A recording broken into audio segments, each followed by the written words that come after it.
நம்ம சுத்தி இருக்கிற சந்தோஷங்கள நம்ம பார்க்க தவறிடுறோம். அது எப்படிங்கிறது இந்த கதை மூலமா தெரிஞ்சுக்கலாமா?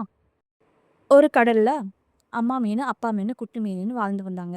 அப்ப அந்த குட்டி மீன் கேட்டுச்சா, "நம்ம எப்படி உயிர் வாழ்றோம்னு?" அதுக்கு அம்மா மீன் சொல்லுச்சு, "இந்த கடல சுத்தி தண்ணி இருக்கு. இந்த தண்ணி இருக்கிறதுனால தான் நம்ம உயிர் வாழ்றோம்" அப்படின்னு சொல்லுச்சு. "ஆனா என் கண்ணுக்கு அந்த தண்ணி தெரியவே இல்லையே" அப்படின்னு சொல்லுச்சு. "நம்ம அதுக்குள்ள தான்ப்பா பாப்பா இருக்கோம். அதனால அது தெரியாது" அப்படின்னு அம்மா மீன் சொல்லவும், அதே கேள்விய அப்பா மீன்ட்டயும் கேட்டுச்சாம். அதுவும் நம்ம தண்ணிக்குள்ள தான் இருக்கும் அப்படின்னு சொல்லிச்சு. இதுக்கு இந்த பதில் வந்து திருப்தியா இல்ல. அதனால அது என்ன பண்ணுச்சு, போற வழில உள்ள மீன்கள்கிட்ட கேட்கும்போது இதே தான் பதில் சொன்னாங்க. அப்போ சுறா மீன் ஒண்ணு போச்சு அந்த வழி. அப்ப சுறா மீன்ட்ட கேட்டுச்சு, "ஆ தண்ணீர சுத்தி இருக்கிறதுனால நம்ம வாழ்றோம். தண்ணி இல்லன்னா நம்ம வந்து இருக்க மாட்டோம்" அப்படின்னு அம்மா மீன் சொன்னாங்க. "அந்த தண்ணி எங்க இருக்குன்னு எனக்கு தெரியவே இல்ல" அப்படின்னு சொன்னோனே, சுறா மீன் சொல்லுச்சு, "நீ என் மேல ஏறிக்கோ. நான் வந்து உனக்கு தண்ணிய காட்டுறேன்" அப்படின்னு சொன்னோனே, சுறா மீன் கடல் பகுதியோட மேல் பகுதிக்கு குட்டி மீன தோள்ல சுமந்துட்டு போயிடுச்சு.